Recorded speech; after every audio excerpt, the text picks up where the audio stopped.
చేయాలి. బుద్ధుని దగ్గరికి రకరకాల ప్రజలు వచ్చేవాళ్ళు. ఒకసారి కొందరు గృహస్థులు వచ్చారు. అడుగుతారు, స్వామి, మాకు ముక్తి ఎలా లభిస్తుంది?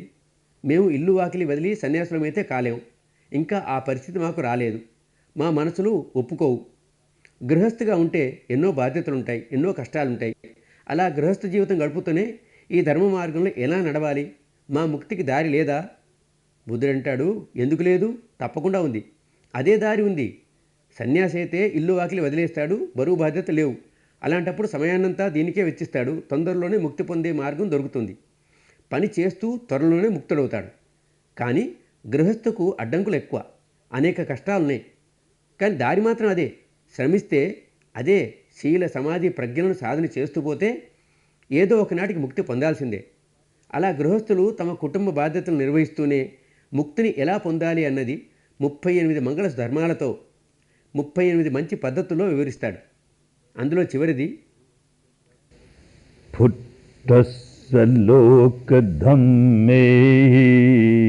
చేతంగయ సన్నకంపతి చేతంగయ సన్నకంపతి అశోకం బిరజం ఖేమం ఏతంగ మంగళముత్తమం. చాలా ఉత్తమమైన మేలు చేకూర్చే మంగళకరమైన మార్గం ఇది. ఏది? పుట్టస్థ లోక దమ్మేహి. జీవితంలో ఒడిదుడుకులు వచ్చినప్పుడు సుఖం వచ్చింది, దుఃఖం వచ్చింది, నష్టం వచ్చింది, లాభం వచ్చింది, కీర్తి అపకీర్తి, గెలుపు ఓటమి, ఇలాంటి హెచ్చుతగ్గులు జీవితంలో వస్తూనే ఉంటాయి. ఒడిదుడుకులు వచ్చినప్పుడు ఎవరి మనసైతే చలింపదో, కంపించదో, ఎవరైతే కలత చెందరో, తమ మనసు యొక్క సమత కోల్పోరో, చిత్తం యస్సన కంపతి, వాళ్ళు ఏం చేస్తారు? అశోకం, కొత్తగా శోకం కలిగించుకోరు, ఏడుపులు పెడబొబ్బులు పెట్టుకోరు. ధర్మ మార్గంలో నడవటం మొదలెట్టారు కదా, ఏడుపు ఉండదు. అన్ని ఏడుపులు సమసిపోతాయి. ఎంతసేపు ఏడుస్తావో ఏడుపు విత్తనమే నాటుకుంటావు. ఇక రాబోయే ఫలితం ఈ ఏడుపుదే కదా. ఎప్పుడూ ఏడవరు, విరజం, కొంత కల్మషాలను చేకూర్చుకోరు, ఏమాత్రం చేర్చుకోరు. క్షేమం, ప్రశాంతంగా ఉంటారు. కొంచెం కూడా భయం ఉండదు వారికి. తర్వాతి క్షణంలో ఏం కానున్నదో అని భయమే ఉండదు. వారి చింతలన్నీ సమాప్తమవుతాయి. ఎందుకంటే సమతలో ఉన్నారు కాబట్టి. సమతలో నెలకొంటే అంతా శుభమే. ఇంతకంటే మేలు వేరేది జరగదు. ఈ వ్యక్తి తన జీవితమంతా ఇదే నేర్పాడు. 35 ఏళ్ల వయసులో ఈయన సంబుద్ధుడైనప్పుడు ఈ విద్య ద్వారానే బుద్ధుడయ్యాడు కదా. అప్పుడు మొట్టమొదట తన వెంట వచ్చిన 5గురికి ఈ విద్యను పంచాడు. ఆ 5గురు 50 మంది, 50 నుండి 500 అయ్యింది, 500 5000, ఇలా పెరుగుతూనే పోయింది. ఉత్తర భారతంలో లక్షలాది మంది, కోట్లాది మంది ఈ విద్యను స్వీకరించారు. ఎందుకంటే అందరికీ శాంతి అవసరమే కదా. దుఃఖాల నుండి విముక్తి అందరికీ కావాలి. ఏ జాతి వారైనా, ఏ కులం వారైనా, ఏ మతం వారైనా కానీ అలా అందరూ ఆకర్షితులైపోయారు. ఆ రోజులో చదువుకున్న వాళ్ళు, బ్రాహ్మణులు, వాళ్ళు బుద్ధుని వైపుకు ఆకర్షితులయ్యారు. ఒక బ్రాహ్మణ పెద్ద, సారిపుత్రుడు, ఆగలేక పరుగెత్తుకొచ్చి చేరతాడు. ఎంత గొప్ప విషయాన్ని బోధిస్తున్నాడు ఈయన. మతాల పట్టింపులు ఎందుకు పనికిరావు. మనసులోని వికారాలను పోగొట్టుకొని ముక్తి పొందడం ఇదే ముఖ్యం. ఇంతకాలము దీని గురించి ఉపన్యాసాలే వింటూ వచ్చాం. కానీ ఈయన చేయించి చూపిస్తున్నాడు. దీన్ని తప్పకుండా నేర్చుకోవాలి, చేయాలి అని వచ్చి చేరాడు. ఈ విద్యలో పురోగమించి బుద్ధునికి కుడిభుజం అయ్యాడు. ధర్మసేనాపతి అనిపించుకున్నాడు. ఇదే విధంగా ఇంకొక బ్రాహ్మణ పెద్ద, మొగ్గలాయనుడు, బుద్ధునికి రెండో భుజం అయ్యాడు. ఇలాగే కాశ్యపుడు, కాత్యాయనుడు, ఎందరెందరో బ్రాహ్మణ పెద్దలు అందరూ బుద్ధుని చేరుకున్నారు.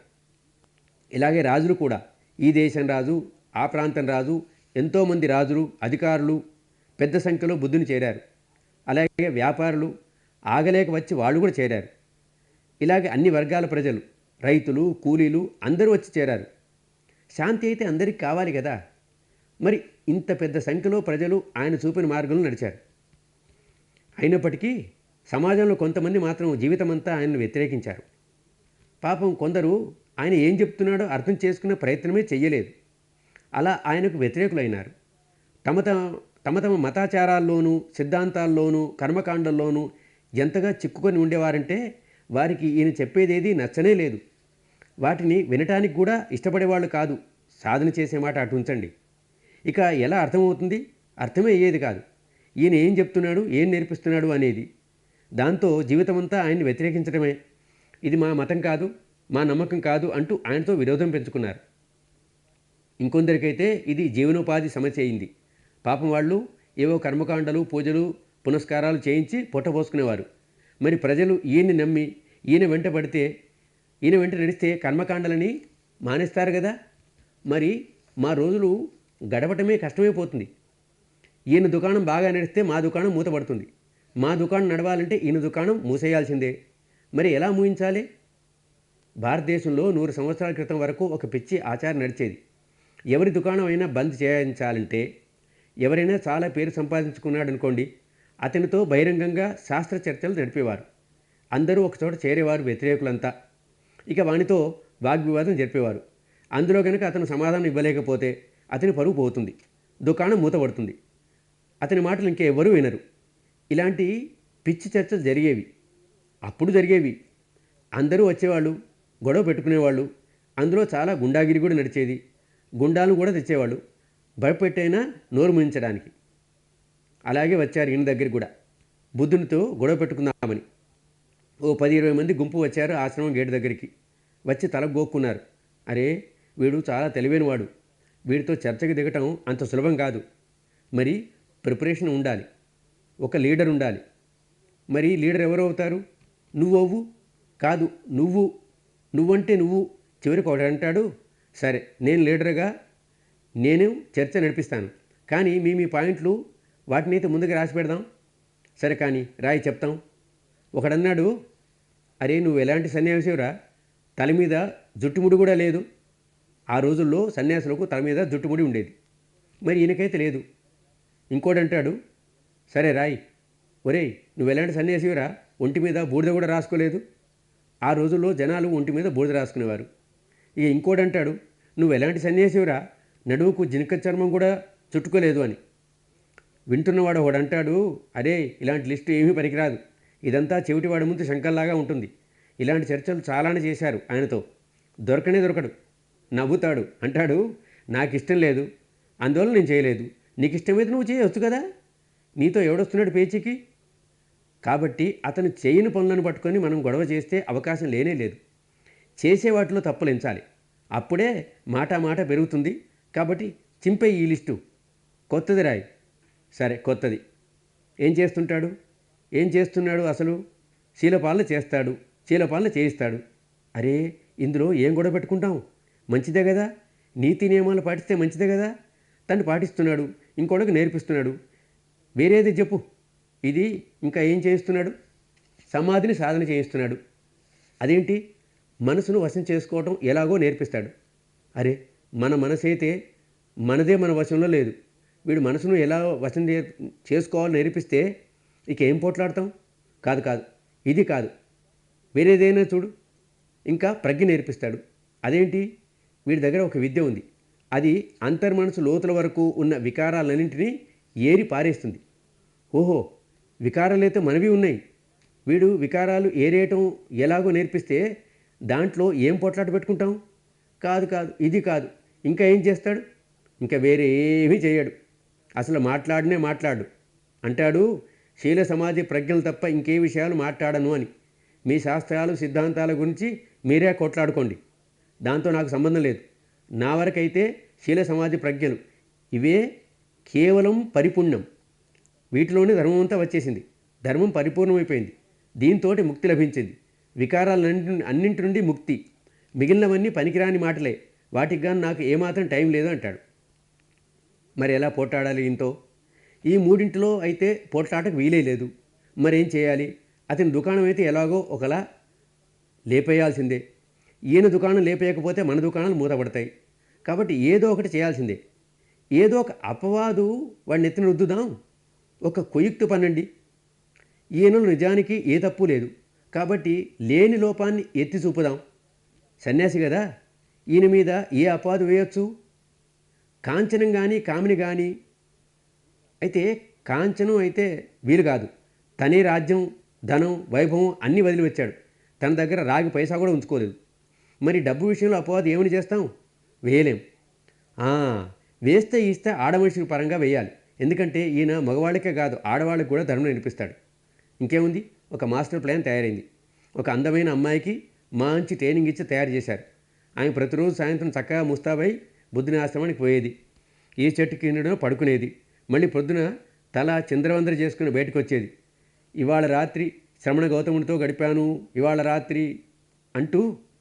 అరే, బుద్ధుడి ఆశ్రమంలో ఇదేం జరుగుతోంది అని ప్రజలు గుసగుసలాడుకునేవాళ్ళు. 5-6 రోజులు ఇలా గడిచింది. తర్వాత 8 నెలలు ఖాళీ. అలా గడిచిన తర్వాత మళ్ళీ వచ్చింది. ఆ రోజున బుద్ధుడు ధర్మం బోధిస్తున్నాడు అందరికీ.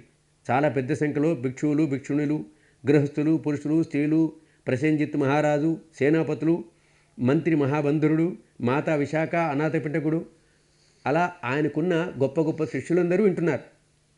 బుద్ధుడు ధర్మం బోధిస్తున్నాడు. అలాంటి సమయంలో ఆ వెర్రిబాగుల పిల్ల తన పొట్టకొక కట్టె ముక్కను కట్టుకుంది. దాని మీద చీర కప్పుకున్నది.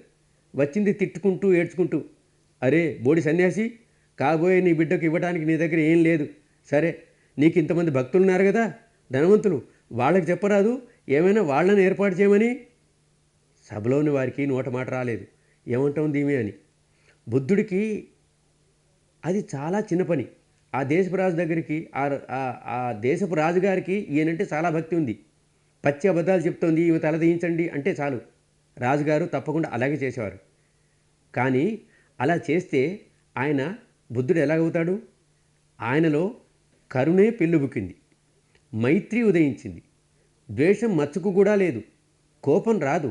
అంటాడు, బంగారు తల్లి, నువ్వేమంటున్నావు అమ్మా, నువ్వేమంటున్నావో దాని నిజం నీకు బాగా తెలుసు, నాకు బాగా తెలుసు. కోపగించుకోలేదు, మైత్రి కరుణలే ప్రవహిస్తున్నాయి. ఇక భక్తులైతే కథలు కల్పిస్తూనే ఉంటారు. ప్రతి మహాత్ముని పేరిట ఏవో కథలు ఉంటూనే ఉంటాయి. ఇక్కడ కూడా ఒక కథ కల్పించారు. ఆ అమ్మాయి తప్పుడు మాటలు మాట్లాడగానే ఆకాశంలో ఇంద్రుడి సింహాసనం కంపించింది. అంతా వేడెక్కిపోయింది. మరి ఇంద్రుడు చూశాడు, ఏమైంది క్రింద భూమి మీద ఏమైంది అని. బుద్ధ భగవానుని ఎవరో తిడుతున్నారా? ఇక ఉండబట్టలేకపోయాడు. కిందికి వచ్చాడు భూమి మీదకి. వచ్చినప్పుడు ఓ ఎలుక రూపంలో వచ్చాడు. ఆవిడ లంగాలో దూరాడు. తాళ్ళు గీళ్ళు అన్నీ కొరికి పారేశాడు. ఆ కట్టె ముక్క కాస్త జారి కింద పడింది. అరే, ఇవన్నీ భక్తుల ఊహలు, భక్తుల కల్పితాలు, వాటిని అటుంచండి. నిజంగా ఏమై ఉంటుందో చూద్దాం. ఆవిడ తిట్లు శాపనార్థాలు మొదలెట్టినప్పుడు వాళ్ళ మనుషులు ఆమెకి నేర్పించింది ఉంటారు. ఏం నేర్పించి ఉంటారు? నువ్వు ముందు తిడతావు, అతను తిరిగి తిట్టడం మొదలెడతాడు, మళ్ళీ నువ్వు గొంతు పెంచుతావు, అంతలో మేమందరం గలాట మొదలెడతాం, ఇంకేముంది, గెలుపు మనదే అవుతుంది అని. కానీ ఇక్కడ చూస్తే పరిస్థితి తారుమారైంది. ఆమె ఎవరినైతే శాపనార్థాలు పెడుతుందో అతను చిరునవ్వుతో ఉన్నాడు, కోపమే రావటం లేదు. మరి ఇప్పుడేం చేయాలి? తర్వాతి డైలాగ్ పోయింది. తత్తరపడి ఉంటుంది, నర్వస్ అయి ఉంటుంది, ఆమెకు గాబరా పుట్టి ఉంటుంది. ఇంతలో తాళ్ళు వదిలై కట్టెముక్క కింద పడి ఉంటుంది. అంతే, ఇంతకన్నా ఏం జరుగుతుంది? ధర్మంతోటే మనిషి జయిస్తాడు. కత్వాన్ కఠముదరంగ ఇవ గభినీయ చించాయ దుఃఖ వచనంగ జనకాయ మధ్యే సంతేన సోమ విధిన జిత్వా మునిందో. మునింద్రుడు ఎలా గెలిచాడు? సంతేన సోమవిధిన, తనలోని శాంతంతో, సమతతో, సౌమ్యతతో గెలిచాడు. అంతేగాని ఏ ఎలుక పిల్లవలనో గెలవదు కాదు. మనలో సమత, సౌమ్యత, శాంతి నెలకొంటే అన్ని సందర్భాలలోనూ గెలుపు మనదే అవుతుంది. పగను పగతో సాధించలేం, కోపాన్ని కోపంతో జయించలేం. ఇది ధర్మం, ఎప్పటికీ నిలిచే ధర్మం. కోపతాపాలను జయించాలంటే మనలో మైత్రి ఉండాల్సిందే, మనలో కరుణ ఉండాల్సిందే. పగను గెలవాలంటే మనలో మంచితనమే ఉండాలి. త్రుటిలో జయిస్తాం. ఇలాంటి సందర్భాలు ఆయన జీవితంలో ఎన్నెన్ని వచ్చి ఉంటాయో అన్నింట్లోనూ సమతే నిలిచింది. ఇంతగా సమతలో నెలకొన్నాడు కాబట్టి ఆయన బుద్ధుడయ్యాడు. ఎన్ని సందర్భాలు వచ్చాయో వాటిలోనూ మరొకటి, ఒక ముసలాయన చాలా చికాగ్గా ఉన్నాడు. బుద్ధుడి మీద చాలా కోపం వచ్చింది. జరిగింది ఏంటంటే, ఆయనకు 7 కొడుకులు, వాళ్లకు పెళ్ళిళ్ళు అయినాయి. కోడళ్ళు ఇంటికి వచ్చారు. ఆ కోడళ్ళలో చిన్నామెకు బుద్ధునిపై భక్తి. ఇంట్లో అందరితో కలిసి పూజలు పునస్కారాలు చేయడం లేదు సరిగదా. ఒక మూలన కళ్ళు మూసుకో కూర్చుంటుంది. సూసా అంటూ. ఏం చేస్తుంది అని అడిగితే అంటుంది, నా మనసును శాంతంగా చేసుకుంటున్నాను, పరిశుభ్రం చేసుకుంటున్నాను అని. పూజలేమీ చేయదు. దాంతో ముసలాయనకు కోపం. ఇక రాను రాను పరిస్థితి మారిపోయింది. ఇప్పుడు ఆమె ఒక్కతే కాదు, 7 కొడుకులు, మిగిలిన కోడళ్ళు అందరూ మూల కూర్చోవడం, సూసా మొదలెట్టారు. అరే, అందరూ మానేశారు పూజలు. ఇదంతా ఎవరి వల్ల? ఈ బుద్ధుడి వల్ల. అతని వల్ల ఇదంతా జరుగుతోంది. పూజల పునస్కారాలు అన్నీ పోయాయి. మా ధర్మం మంట కలిసిపోతోంది. ఆయనకు ఇవే ధర్మం. కాబట్టి ఇప్పుడు ఏం చేయాలి? కుక్క ఉంటేనే కదా మరిగేది. కాబట్టి వీణ్ణి, ఈ బుద్ధుని లేకుండా చేయాలి. అప్పుడు కానీ మా ధర్మం నిలవదు. ఇక ఎంతో కోపంతో వస్తాడు. కోపంతో కొంత వణుకుతున్నాడు, ముసలితనంతో కొంత వణుకుతున్నాడు. శాపనార్థాలు పెడుతూ వస్తాడు బుద్ధుని ఆశ్రమానికి. బుద్ధ భగవానుడు చిరునవ్వు నవ్వుతాడు. ముసలాయన ఇంకా దగ్గరికి వస్తాడు. బుద్ధుడు అంటాడు, రా తాత రా, ఎంతో చికాకు పడుతున్నట్లున్నావు, రా కూర్చో. తాత ముందుగానే ఓ నిర్ణయం తీసుకున్నాడు. ఇతనితో మాట్లాడకూడదు. మాట్లాడమంటే ముంచేస్తాడు. మాటల్లో పడి కోపం కాస్త తగ్గిపోతుంది. కోపం తగ్గితే ఇక అతని తల పగలగొట్టేది ఎలా? కాబట్టి కుదరదు, మాట్లాడకూడదు. ఊరికే తిడతాడు. తిట్టుకుంటూ ఇంకా దగ్గరికి వస్తాడు. తాత, ఓ సంగతి చెప్పు, నీ ఇంటికి కూడా చుట్టాలు పక్కాలు వస్తుంటారు కదా? చాలామంది వస్తారు. ఏ నీకెందుకు? ఇంకొక సంగతి చెప్పు, కొందరు చుట్టాలు నీకోసం ఏవో కానుకలు తెస్తుంటారు కదా? చాలామంది తెస్తారు. నీకెందుకు? ఇంకొక సంగతి చెప్పు తాత. ఎవరైనా చుట్టం నీ ఇంటికి వస్తే నీకోసం ఏదో కానుక తెస్తే ఆ కానుక నువ్వు తీసుకోకపోతే చెప్పు, ఆ కానుక ఏమవుతుంది? ఇది ఓ ప్రశ్నేనా? పిచ్చోడు అడిగినట్లుంది. ఎవరో నాకు కానుక తెస్తారు, నేను తీసుకోను, అప్పుడు వాడి దగ్గరే ఉంటుంది. ఇంకేం? నేను ఇదే చెప్తున్నాను తాత. నువ్వు నా దగ్గరికి చుట్టంగా వచ్చావు, ఇన్నిన్ని తిట్లు కానుకగా తెచ్చావు. నేను వాటిని తీసుకోలేదు. నీ కానుక నీ దగ్గరే, నీ కానుక నీ దగ్గరే. ముసలాడు చాలా తెలివైనవాడు. మనిషికి ఏదో తన పాత నమ్మకాలు, సిద్ధాంతాలు అని తాపత్రయం ఉంటుంది. నిజం ఏంటో అర్థం చేసుకోవాలనే ఉంటుంది. మరి ఆ మసకేదో ఒక పొర కొంచెం తొలగింది, బస్ విషయం అర్థం అవ్వడం మొదలెట్టింది. అరే, జీవితమంతా మనం ఏం చేస్తున్నాం? ఎవరైనా మన దగ్గరికి ఇలాంటి కానుక ఒకటి తెస్తే 10 వెనక్కిస్తున్నాం. వాడు 10 తెస్తే మనం 100 ఇస్తున్నాం. నువ్వు ఏడు, నేను ఏడుస్తాను అని. కానీ ఈయనో, అయితే శ్రవణ గౌతం, నువ్వు ఈ విద్య ఎక్కడ నేర్చుకున్నావయ్యా? ఎవరైనా ఇలాంటి కానుక, తిట్ల కానుక నీ దగ్గరికి తెస్తే నువ్వు దాన్ని తీసుకోవా? బుద్ధుడు, కూర్చో తాత, చెప్తాను కూర్చో, కళ్ళు మూసుకో, చూడు, నీ శ్వాసను గమనించు, చూస్తూ నీ శరీరం మొత్తాన్ని చూడు, శరీరాన్ని చూస్తూ దానిపైన కలిగే సంవేదనలు చూడు, నీ చిత్తాన్ని చూడు, చిత్తంలో ఏం మెదులుతుందో దాన్ని చూడు. అరే, తనని తాను చూడడం మొదలెట్టగానే లోపల రహస్యం అంతా తెలిసిపోయింది కదా. అన్ని వికారాలు దూరమై ఉన్నాయి. ఆ ముసలాయనే భరద్వాజ బ్రాహ్మణుడు. ఎంత మారిపోయాడు! అర్హంతుడైపోయాడు, ముక్తుడైపోయాడు. ఇక జీవితమంతా ఈ విద్యనే పంచుతూ తిరిగాడు. ఆహా, ధర్మం పేరిట ఎంత మూర్ఖంగా ఉన్నాను నేను! ఎన్నెన్ని ఉచ్చులో పడి ఉంటే ధర్మ మార్గం, మేలు చేకూర్చే మార్గం ఇప్పుడు దొరికింది. ఇక జీవితమంతా దీన్నే పంచుతూ తిరిగాడు. సమతతోటే గెలుస్తాడు. కోపాన్ని కోపంతో ఎవరూ జయించలేరు. జీవితమంతా అనేక రకాల ఒడిదుడుకులు, హెచ్చుతగ్గులు అందరి జీవితాలను వస్తాయి. మనం ఏ విధంగా సమతతో ఉంటాం అనేది ముఖ్యం.